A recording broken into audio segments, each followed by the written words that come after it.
नमस्कार, मैं हूं श्वेता झा और आप देख रहे हैं ये हुई ना बात। आज से ठीक 23 दिन बाद अयोध्या उस पल की गवाह बनेगी जिसके लिए उसने सदियों तक प्रतीक्षा की है।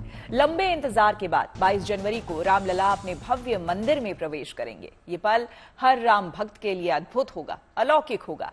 इसी के साथ पहली बार भक्त रामलला की उस मूर्ति के भी साक्षात दर्शन करेंगे जिसकी झलक आनी अभी बाकी है। राम मंदिर के गर्भगृह में स्थापित करने के लिए 3 मूर्तिकारों ने अलग अलग मूर्तियां बनाई हैं, जिसमें से एक को गर्भगृह में स्थापित करने के लिए चुना जाना है। कहा जा रहा है कि हर मूर्ति खुद में बेहद खास है। ऐसे में अब इंतजार ट्रस्ट के फैसले का है।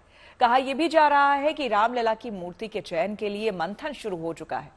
तो कैसा होने वाला है रामलला का बाल स्वरूप और किन बातों की वजह से रामलला की मूर्ति होने वाली है विशेष, इस पर अपने मेहमानों से हम विस्तार से बात करेंगे। लेकिन उससे पहले आपको हम दिखा देते हैं रामलला की मूर्ति चयन को लेकर आज अयोध्या में क्या कुछ हुआ।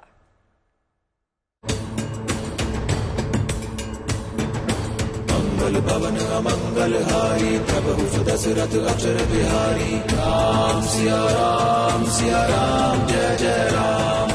रघुकुल रीति सदा चली आई प्राण जाए पर वचन न जाई। राम सिया राम जय जय राम।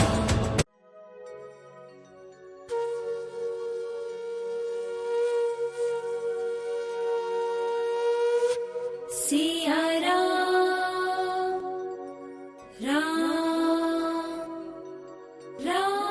राम की धुन में मग्न ये नई अयोध्या है। यहाँ हर तरफ राम का नाम है और हर तरफ राम काज का विधान है। सदियों की प्रतीक्षा के बाद अयोध्या राम मंदिर के सपने को साकार होते हुए देख रही है। अब इंतजार 22 जनवरी का है, जब रामलला अपने भव्य मंदिर के गर्भगृह में विराजेंगे और राम भक्त अपने आराध्य के साक्षात दर्शन कर पाएंगे।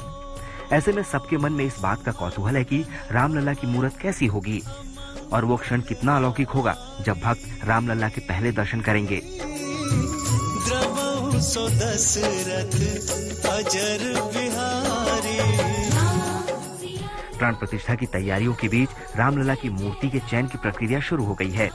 गर्भगृह के लिए राम जन्मभूमि ट्रस्ट को 3 सर्वश्रेष्ठ मूर्तियों में से सबसे विशेष मूर्ति का चयन करना है।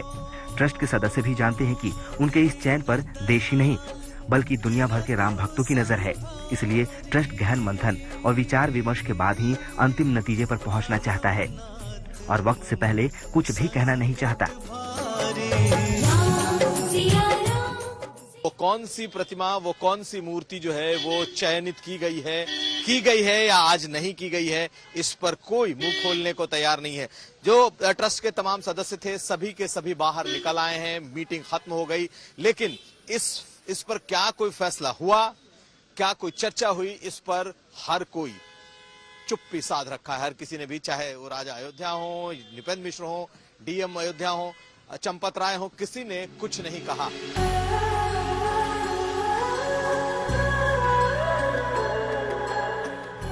कहा जा रहा है कि अयोध्या में बन रहा राम मंदिर जितना भव्य है, उसके गर्भगृह में विराजने वाली रामलला की मूर्त भी उतनी ही भव्य होने वाली है।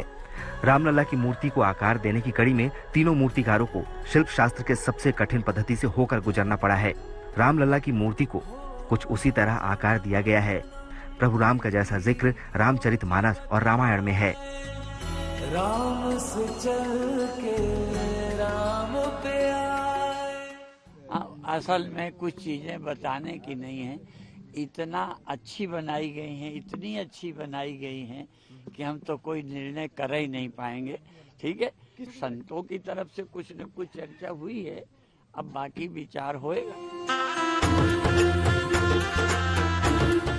राम मंदिर के गर्भगृह में विराजने वाली मूर्ति 4 मानकों पर परखी गई है। मूर्ति में रामलला के बाल स्वरूप के दर्शन है, तो राम की मर्यादा और साहस का भाव भी मूर्ति में नजर आता है। रामलला की मूरत में प्रभु राम की निश्चल मुस्कान भी है। वहीं मूर्ति की आंखों में दैविक सहजता और गंभीरता के भाव नजर आते हैं। कुल मिलाकर प्रभु राम के हर भाव को रामलला की मूर्ति में दर्शाने की कोशिश की गई है। वैसे तो राम मंदिर खुद में शिल्प और वास्तु का अद्भुत उदाहरण बनने जा रहा है, लेकिन इस मंदिर में सबसे विशेष गर्भगृह में स्थापित रामलला की मूर्ति होने जा रही है। इसलिए ट्रस्ट किसी तरह की जल्दबाजी में नहीं है। मूर्ति के चयन की प्रक्रिया में ट्रस्ट IIT हैदराबाद के विरासत विज्ञान के विशेषज्ञों की मदद ले सकते हैं। चयन से पहले ट्रस्ट शंकराचार्य और संतों से सलाह भी कर सकता है और तीनों मूर्तियों पर चंदन के लेप के प्रभाव को समझेगा और उस मूर्ति को चुनेगा जिसकी आभा सबसे ज्यादा अद्भुत होगी। कुमार अभिषेक के साथ bureau report, good news today.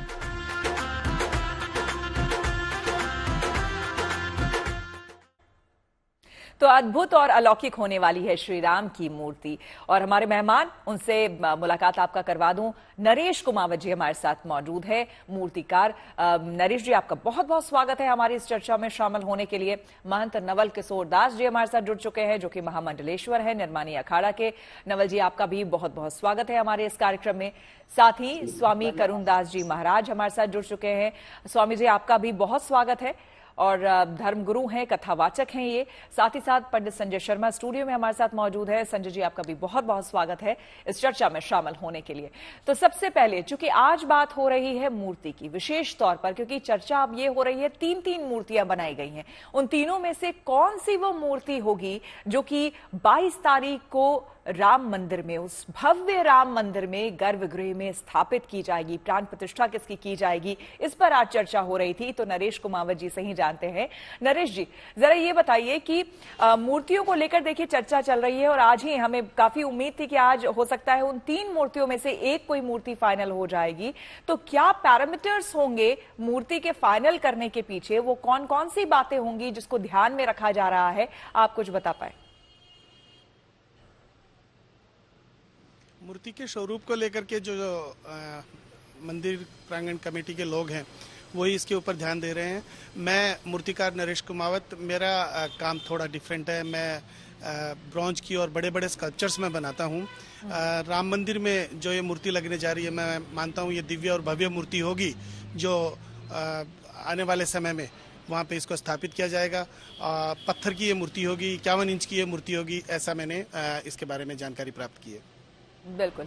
और इसमें बताया गया है कि जो 3 मूर्तियां हैं, तीनों अलग अलग पत्थर की भी बनी है। एक व्हाइट मार्बल स्टोन का बना हुआ है और जो 2 मूर्तियां हैं वो बिल्कुल दूसरे पत्थर की बनी हुई है।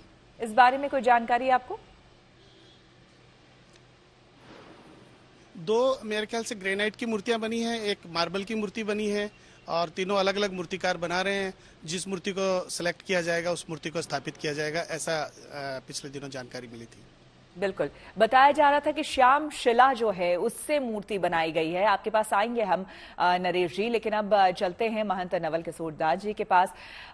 महंत जी, आपसे जानना चाहेंगे, जो बातें अभी तक सामने आई है सूत्रों के हवाले से, या फिर जो हमारे संवाददाता लगातार अयोध्या से हमें जानकारी दे रहे हैं, वो ये कह रहे हैं कि मुख्य तौर पर अगर मूर्ति में देखने वाली बात होगी तो वो ये होगी कि मूर्ति में जो भाव है प्रभु श्री राम का, वो किस तरह का भाव है।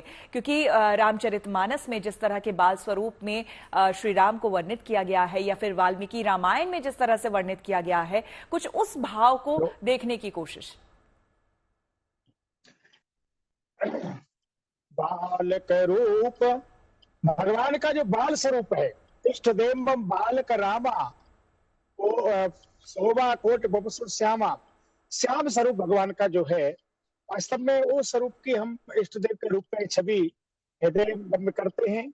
और हम यही चाहते हैं कि जो काग वशिष्ठ जी के साथ ऊप लेके हाथ में खेल रहे थे, लड़काई खेलत भगवान दशरथ जी के आंगन में जो दधभात लेकर के खेल रहे हैं, ऐसे अमंगलों को हरण करने वाले, भक्तों को सुख देने वाले श्याम स्वरूप भगवान की स्वरूप छटा वो झांकी जो कोट मनोज लजावन हारे हैं, करोड़ों करोड़ों कामदेव की स्वरूप को लज्जित करने वाला वो स्वरूप, दिव्य स्वरूप, पवित्र स्वरूप, वो स्वरूप भगवान का वहां स्थापित होगा, जो सभी जनों भक्तजनों को सुख प्रदान करेगा, आनंद प्रदान करेगा। ऐसी हम सब कामना कर रहे हैं। और मुझे लगता है जो तीर्थ क्षेत्र के सदस्य लोग हैं, वहाँ संत हैं, सभी श्रेष्ठ और ज्येष्ठ हैं, जिस भगवान का अंतर्ध्यान स्वरूप करते हैं, वो छवि भगवान की वहां पर स्थापित होगी। इतने समय के बाद, इतनी पीढ़ी हमारी बीत गई, संघर्ष करते करते, सहनशीलता सहन करते करते सौभाग्य प्राप्त हुआ है। मुझे लगता है भगवान के स्थापन करने के बाद राम राज्य बैठे त्रैलोका हर्षित भय गए शोका, सब प्रसन्न होंगे, आनंदित होंगे। वही भगवान की बाल छटा और बाल स्वरूप जो चारों भाइयों के साथ दशरथ जी के आंगन में मंगल भवन अमंगल हारी द्रवौस दशरथ अजर बिहारी, तो जी। भगवान की पवित्र छटा, श्यामले सलोनी छटा वहां पर स्थापित होगी। हम सबको सुख और आनंद की प्रसन्नता होगी, आनंद की अनुभूति होगी। बिल्कुल। स्वामी करुण दास जी बने हुए हैं हमारे साथ। स्वामी करुण दास जी, जिस तरह से वर्णन अभी कर रहे थे, महंत जी बता रहे थे बाल स्वरूप के श्री रामचंद्र जी का, आपसे जानना चाहेंगे कि अलग से, चूंकि बात हो रही है रामचरितमानस की भी, बात हो रही है वाल्मीकि रामायण की भी, तो इन दोनों में अगर मैं आपसे जानना चाहूं कि फर्क क्या है, इन दोनों में जो भिन्नता है उनके स्वरूप की, आप बता पाए?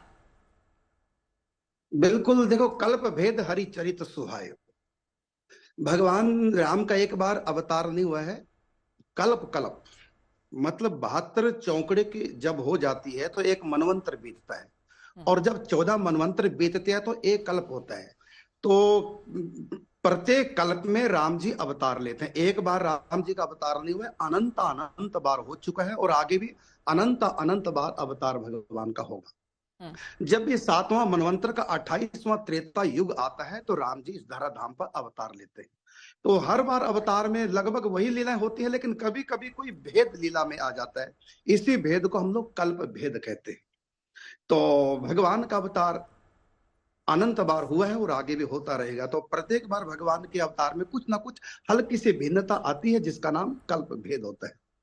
जी। तो भगवान का स्वरूप तो वही होता है, भगवान के परिकर वही, लेकिन आत्मा बदल जाती है। मतलब कभी कोई रावण बनता है, कभी किसी काल में कोई कौशल्या बनता है, तो किसी काल में कभी कोई दशरथ बनता है, तो कभी कश्यप अदिति दशरथ कौशल्या के रूप में है, तो एक बार मनु और शत्रुपा दशरथ और कौशल्या के रूप में है। जैसे कहा कि महाराज मनु से जब भगवान ने, राम जी ने कहा कि वरदान मांगे, तो क्या वरदान मांगा कि चाहिए तुम ही समान सुत, प्रभु सन कवन दुराव। प्रभु आपके समान मुझको पुत्र चाहिए। तो भगवान ने कहा कि मेरे समान तो सृष्टि में कोई है ही नहीं, तो सीधा कहो ना कि मैं आपका पुत्र बन के आऊं। तो भगवान से कहा आप ऐसे ही समझिए, तो भगवान के समान कोई दूसरा नहीं, क्योंकि भगवान अद्वितीय है। तो कहा कि आपके समान पुत्र हो, इसलिए भगवान को ही पुत्र बनना पड़ा। और ये उनका प्रेम था, प्रेम के बस भगवान कौशल्या की महाराज दशरथ की गोद आए। बिल्कुल। तो उनका बालपन इतना सुंदर है और इतना मनमोहक है, उनका रूप है कि कामदेव जो सृष्टि में सबसे सुंदर कहे जाते हैं, तो एक कामदेव में करोड़ों कामदेवों की छवि मिला दी जाए, तब भी कामदेव राम जी के बाल रूप को देख करके लज्जित हो जाता है कि मैं तो इनके आगे कुछ भी, इनकी छाया भी छूने योग्य नहीं। ऐसे भगवान एक छोटा सा सवाल मैं संजय जी से इस बीच जान लेती हूँ। संजय जी, अभी हम एक ब्रेक लेंगे, उसके बाद आएंगे तो आपसे और जानकारी लेंगे, लेकिन एक जरा सा आप बता दीजिए कि जितनी महत्ता मूर्ति की होती है, भाव की होती है, उतनी ही महत्ता और कह लीजिए बहुत महत्वपूर्ण है कि किस समय ये सब कुछ होना चाहिए, यानी कि प्राण प्रतिष्ठा, ये भी बहुत जरूरी होता है जानना। जी, सबसे पहले जय श्री राम। और कहते हैं कि राम नाम की लूट है, लूट सके तो लूट, अंत काल पछताएगो जब प्राण जाएंगे छूट।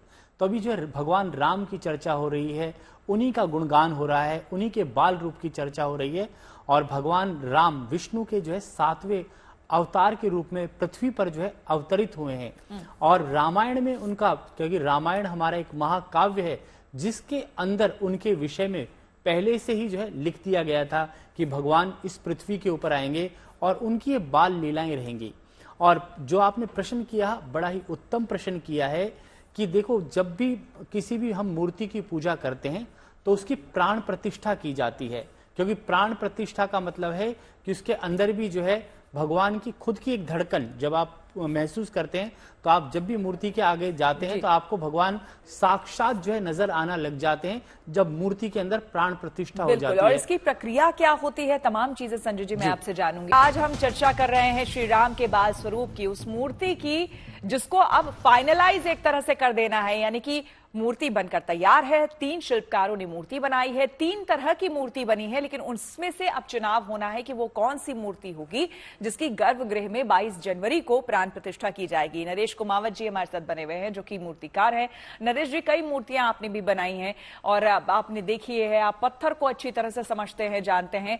एक बहुत बड़ी चुनौती ये भी थी लोगों के सामने, शिल्पकारों के सामने, कि इस तरह का पत्थर होना चाहिए जो कि लंबे समय तक चले, चमक उसकी बरकरार रहे लंबे समय तक, और उसमें चूंकि वो प्रभु हैं, ईश्वर हैं, इसीलिए उन पर चंदन का लेप भी लगेगा, जल अर्पित भी किया जाएगा, तो उससे दिक्कत ना हो।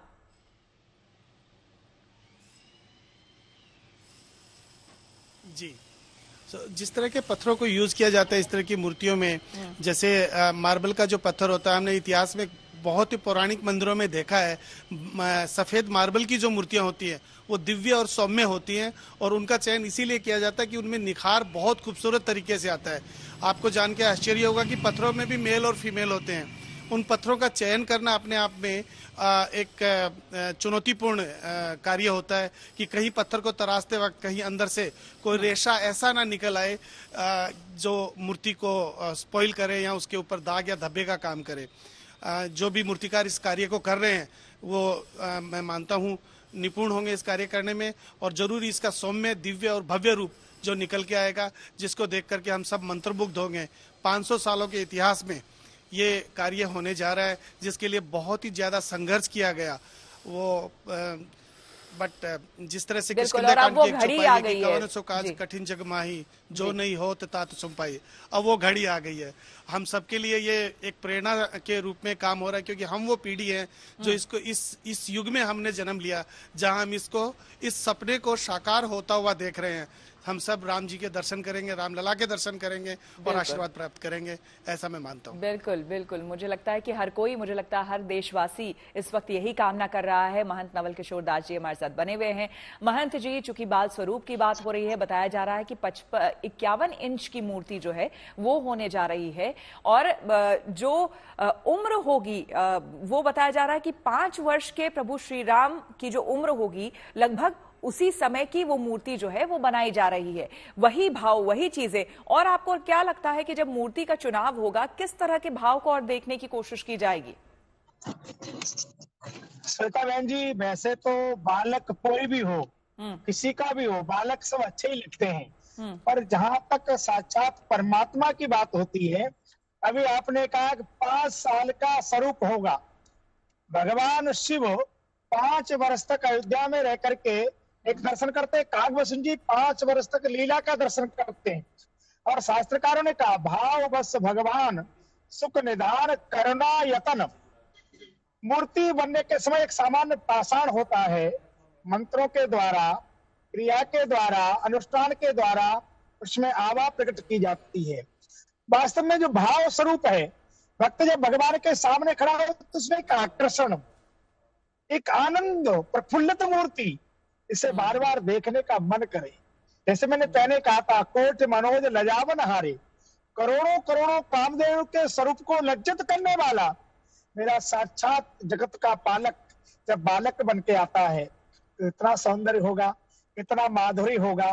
तो वो स्वरूप ऐसा होना चाहिए जिसे देखने के बाद चित्त अविचित हो जाए और कुछ देखने का मन न करे, बार बार ठाकुर को निहारने का मन करे, सब कुछ नछावर हो जाए। मुझे लगता है वहाँ जो निपुण लोग हैं, ज्ञानज्ञ लोग हैं, भक्ति वत्सल लोग हैं, उनके अंदर जब वो झांकेंगे तो मूर्ति अंदर से बोलते हुए दिखाई दे, उसकी चितवन ऐसी है जो आकर्षित कर दे, बार बार देखने का मन करे और कहीं मन ही नहीं लगे, बस मन को चुरा ले, ऐसा स्वरूप ठाकुर का होगा। तो मुझे लगता है कि जाने वाले जो जिज्ञासु हैं, जो पिपासु हैं, उनकी तितिक्षा, उनकी जिज्ञासा, उनकी पिपासा तृप्ति को प्राप्त होगी, क्योंकि भगवान साक्षात परात्पर ब्रह्म है। भगवान शिव भी कैलाश को छोड़ करके शिव जी आते हैं अयोध्या में ठाकुर की एक छटा देखने के लिए, एक झांकी देखने के लिए। तो मैं इसलिए आपको कह रहा था, भगवान का भ्रुकुटी, भगवान की नासिका, भगवान के अधर, भगवान के कपोल, भगवान का मस्तक, भगवान का ग्रीवा, गोस्वामी तुलसीदास जी ने वर्णन किया है। भगवान ने कहा नेत्र कैसे है, कमल जैसे, खिला हुआ कमल, विकसित कलम। कमल जब कोई पुष्प होता है तो आकर्षक का कारण बनता है, देखने का मन करता है, इसके पास जाने का मन करता है। तो मेरे ठाकुर की, मेरे लाल जी की, मेरे कौशल्यानंदन के नेत्र इतने सुंदर हों, इतने दिव्य हों कि बार बार ठाकुर हमें निहारे, हम ठाकुर को निहारे। मेरे ठाकुर की भ्रुकुटी धनुषाकार जो शत्रुता को समाप्त कर दे, भक्त के जीवन की व्यथा को समाप्त कर दे, ऐसी मेरे ठाकुर की भ्रुकुटी हो। कान मेरे ठाकुर के ऐसे हों जो सबकी सुन सके, सबके वेदना सुने, उसे दूर कर सके, चाहे वो सबरी हो, चाहे अहिल्या हो, चाहे गिरवासी हो, चाहे वनवासी हो। क्योंकि अभी जैसे कहा, बहुत समय बीत गया, प्रतीक्षा बहुत करना पड़ी, कितने संघर्ष हुए, कितने आंदोलन हुए, उसके बाद ये सौभाग्य देखने को मिल रहा है। तो बस मैं तो इतना चाहूंगा, वैसे तो अपना अपना भाव है सबका, मैं तो इतना चाहता हूँ ठाकुर की एक छवि देख करके बस द्रवित हो जाए। क्योंकि भगवान को कहा है, मम गुण गावत पुलक शरीरा, गद गद गिरा नयन भय नीरा। ठाकुर को देख करके सब विस्मित हो जाए, कुछ भी याद न रहे, बस केवल देखने का टटक जाए मन। ऐसी ठाकुर की सौंदर्य छवि, ऐसा दिव्य स्वरूप बने जो हम देखते रह जाएं, ऐसी मैं कामना करता हूँ। और सब संतों का भाव भी यही है। बिल्कुल बिल्कुल महंत जी। स्वामी करुण दास जी हमारे साथ बने हुए हैं। स्वामी जी, जो अभी महंत जी कह रहे थे, और शिव पुराण में भी कहीं ये वर्णन है, जहां तक मेरी जानकारी है, उसमें ये भी कहा गया कि कई बार जब बार बार महादेव लीन होते थे और खो जाते थे एक तरीके से, तो पार्वती जी उनसे कहती थी कि आप कहाँ लीन हो जाते हैं, कहाँ एकदम से आप खो जाते हैं और काफी देर तक और मंद मंद मुस्कुराते रहते हैं। तो उसके जवाब में महादेव ने ये कहा था कि मैं श्री राम की बाल लीला को देखता हूँ, मुझे वो इतने आकर्षित करते हैं, वो मुझे इतने अच्छे लगते हैं कि मैं उसमें खो जाता हूँ। बिल्कुल बिल्कुल। देखिए, 5 वर्ष की जो अवस्था है उसको शिशु अवस्था बोलते हैं, और 5 साल के बाद उसके बाद कुमार पौगंड अवस्था आती है, उसके बाद कुमार अवस्था आती है, उसके बाद युवा अवस्था आती है। तो ये जो शिशु अवस्था है, इसका पूरा यौवन 5 वर्ष की अवस्था का है। तो भगवान शिव इसी अवस्था में 5 वर्ष के राम जिनका ध्यान करते हैं, तो भगवान शंकर जी का जो हृदय है वो मान सरोवर के समान है, और राम जी का जो बाल रूप उसमें हंस के समान है जो विहार करता है। तो भगवान शिव के मान सरोवर में भगवान राम हंस के रूप में, अर्थात हंस की तरह से विहार करते हैं। एक क्षण भी भगवान शिव का मन राम रूप के ये जो बाल रूप ऐसे बिल्कुल भी इधर उधर नहीं होता। और जैसे कि अभी आपने प्रश्न किया था हमारे पूज्य श्री स्वामी जी से कि वो जो विग्रह है उनको कैसे चयन करेंगे, क्या देखेंगे उन विग्रहों में, कैसे सिलेक्ट कर पाएंगे। तो वैसे सच बात तो यह है कि भगवान जिस रूप से स्थापित होना चाहेंगे वो उसी रूप में यहाँ भगवान की चलेगी। ये भी आपने बहुत बड़ी बात कही ये भी आपने बहुत बात कही कि यहाँ पर मनुष्य की नहीं चलेगी, यहाँ पर खुद ईश्वर की ही चलेगी, प्रभु की ही चलेगी। उन्हें जिस रूप में स्थापित होना है उसी रूप को आखिरकार वहां पर पसंद किया जाएगा। लेकिन फिर भी देखने वाले क्या देखेंगे, एक तो देखेंगे कि होठों पे थोड़ा मुस्कान हो, है ना, बिंबा फल सदृश होठ, उसमें मुस्कान हो, और नेत्रों में करुणा हो, और साथ में गंभीरता हो, और पूरे चेहरे पर मासूमियत हो, वो भोलापन हो, क्योंकि शिशु अवस्था है ये भोलापन। तो आंखों में करुणा हो और गंभीरता हो, और चेहरे पे भोलापन हो, होठों पे मुस्कान हो, और गंड स्थल जो कपोल है थोड़े उभरे हुए हों, तो ऐसा चंद्रमा के समान और गोल आकृति हो, गोल रूप भगवान का। तो इस प्रकार से जो भाव होगा तो वही आकर्षित करता है। लेकिन फिर भी मैं कहूंगा कि जिस रूप में भगवान को स्थापित होना है उसी रूप में उन्हीं की चलेगी, वो स्वयं ही मन में डाल देंगे कि ये रूप मेरा स्थापित होगा। संजय जी भी हमारे साथ बिल्कुल बने हुए हैं। संजय जी, आप भी काफी देर से कुछ कहना चाह रहे थे, बताएं। जी देखो, भगवान क्या है, भाव से ही भगवान है जी। और जो 5 एलिमेंट्स हैं उन्हीं से भगवान शब्द भी बना है, और जो भगवान राम है उनकी पूजा साक्षात शिव जी ने जो है, कहते हैं कि जो रुद्र अवतार है भगवान शिव का, हनुमान जी हैं, तो हनुमान जी भी भगवान राम का ही नाम लेते रहते हैं। और शिव जी जो है ऊपर बैठकर कैलाश पर जब उनका ध्यान करते हैं, मेडिटेशन करते हैं, तो भगवान ने अपना एक अवतरण पृथ्वी पर लेकर के और भगवान राम के साथ रहने का निश्चय भी किया। ये भी बात एक बहुत बड़ी बात है। और कहते हैं कि भगवान हमेशा, कहते हैं कि कण कण में भगवान होते हैं, रोम रोम में भगवान होते हैं। और जो मूर्ति है, आपने मूर्ति की बड़ी अच्छी बात की, जो मूर्ति भाव प्रकट करे, कहते हैं कि भगवान जो है साहस देते हैं व्यक्ति को, मर्यादा देते हैं, और दूसरा निश्चलता देते हैं कि जब आप 5 वर्ष का बच्चा देखें तो उसके मन में कोई भी भेदभाव नहीं होता, निश्चली होता है और तोतली वाणी बोलता है।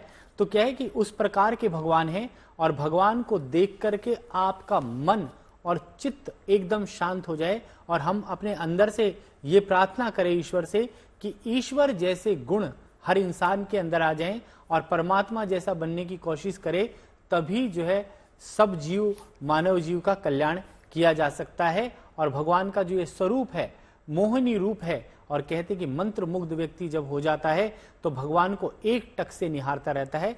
तो उस प्रकार की मूर्ति की जो है स्थापना की जाएगी। और कहते हैं कि भगवान का जो स्वरूप है वो अपने आप ही भगवान डिसाइड कर लेंगे कि कौन सी मेरी रूप वाली मूर्ति जो है वहां पर स्थापित होनी चाहिए गर्भगृह में। तो ये जो हमारे शास्त्रों में लिखा है, और उस जिस दिन हो रहा है आनंद नामक योग है, द्वादशी तिथि है, आनंद नामक योग बन रहा है, सर्वार सिद्धि योग है। 12:36 के ऊपर जो है ये स्थापना होगी।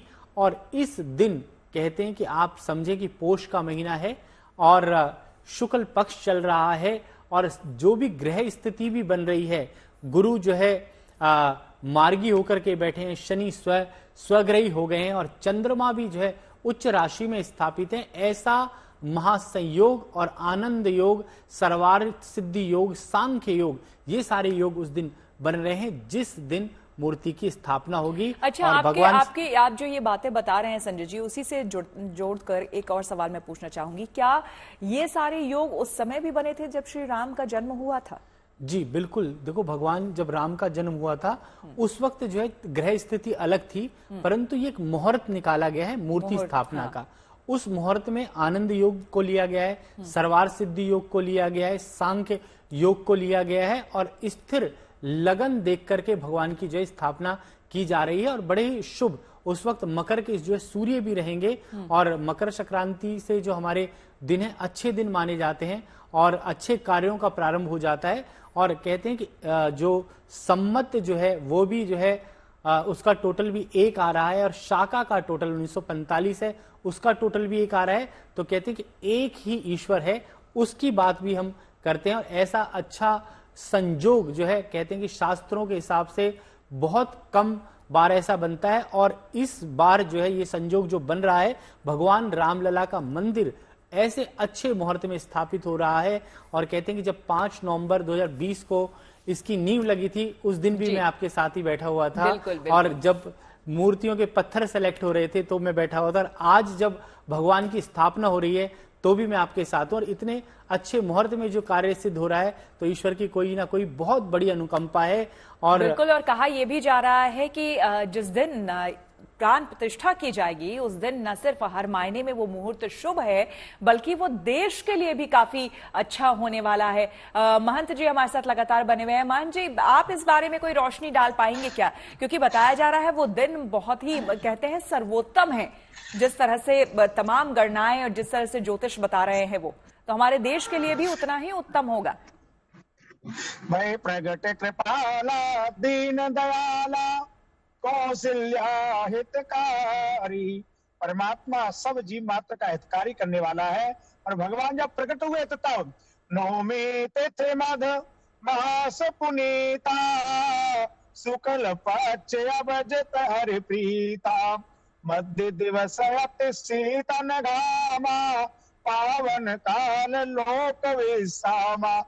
जब भगवान प्रकट हुए तब भी शीत मास था, चैत्र मास था, शुक्ल पक्ष था, नौमी तिथि थी। नौमी तिथि पूर्ण होती है तो पूर्ण का काम तो पूर्ण ही होगा। इसलिए जब जिस नक्षत्र में परमात्मा प्रकट हो रहे हैं, निसंदेह वो तिथि, वो नक्षत्र, वो दिन अति पवित्र है, उससे ज्यादा कुछ पवित्र नहीं हो सकता। इसलिए मुझे लगता है भगवान जिस शहर में प्रकट हो रहा है उससे ज्यादा दिव्य और पवित्र हो क्या सकता है। ये तभी तो हमें देखने को सौभाग्य प्राप्त हुआ है, क्योंकि दीनों के हितकारी है परमात्मा, सबको सुख देने वाले, आनंद प्रदान करने वाले। प्रभु चलता रामचंद्र बाजत पैजनिया, सब नगरवासी हंसते और हर्षते दशरथ की रनिया। इससे हम सबको हर्षित देने वाला ये तिथि और समय प्राप्त हुआ है। निसंदेह भगवान की अहुति कृपा है। जो ज्योतिषी लोग हैं, जो विद्वान लोग हैं, उन्होंने ग्रह तिथि नक्षत्र सब देख करके इस योग के ऊपर सबसे बड़ा सौभाग्य देश के सर्वमान्य प्रधानमंत्री मुख्य यजमान के रूप में आ रहे हैं। देश के प्रदेश के मुख्यमंत्री यजमान के रूप में रहने वाले हैं जी।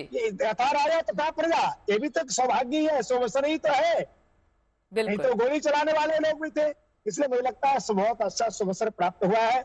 मैं आपके माध्यम से सब देशवासियों को भगवान श्री राघवेंद्र सरकार की पावन प्राण प्रतिष्ठा महोत्सव की बहुत बहुत बधाई देना चाहता हूँ और निवेदन करना चाहता हूँ। सब लोग तो नहीं पहुंच पाएंगे, आप जहाँ पर है जिस स्थिति परिस्थिति में वहीं बैठ करके भगवान की प्राण प्रतिष्ठा का वह सु अवसर और वहाँ के दृश्य का अवलोकन अपने पास के मंदिर में बड़ा सा कोई टीवी लगा करके देखें, कीर्तन करें, मंगल गाएं, शाम को अपने घर में बंदरबार लगाएं और दीप जरूर जलाएं।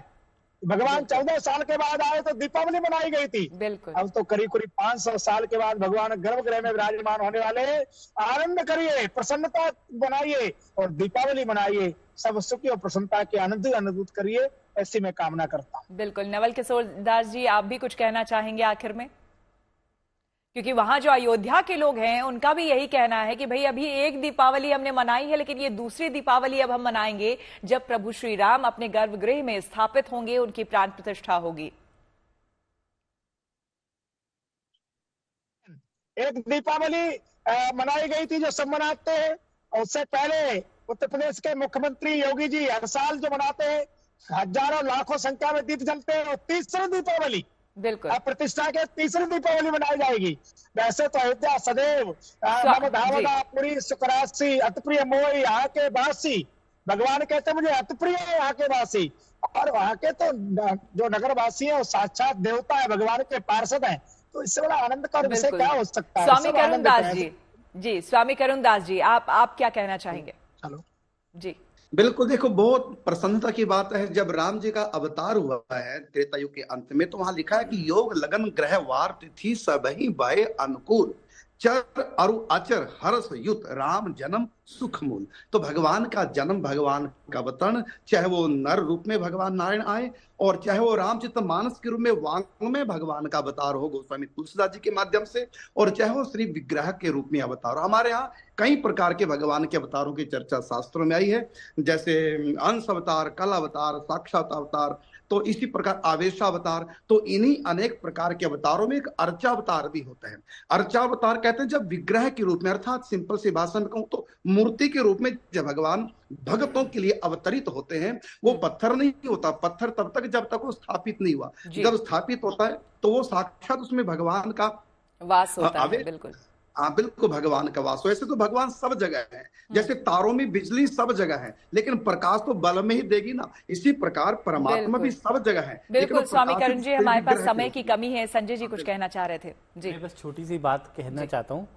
शरण प्रभु की आओ रे यही समय है प्यारे, शरण प्रभु की आओ रे यही समय है प्यारे, गुण ईश्वर के गाओ रे यही समय है प्यारे, उदय हुआ ओम नाम का भानु, आओ दर्शन पाओ रे यही समय है प्यारे। क्या बात है, आओ दर्शन पाओ रे यही समय है प्यारे। बिल्कुल। तेरे दर को छोड़कर किस दर जाऊं मैं, सुनता मेरी कौन है किसे सुनाऊं मैं। बिल्कुल। अब प्रतीक्षा जो है हर किसी की, यानी कि मुझे लगता है हर सनातनी की, देश के हर एक देशवासी की प्रतीक्षा की घड़ी अब खत्म हो रही है। जल्द ही वो समय आ रहा है जब हम सभी साक्षात्कार करेंगे प्रभु श्री राम का। आप सभी लोगों का बहुत बहुत धन्यवाद हमारी इस चर्चा में शामिल होने के लिए, जुड़ने के लिए।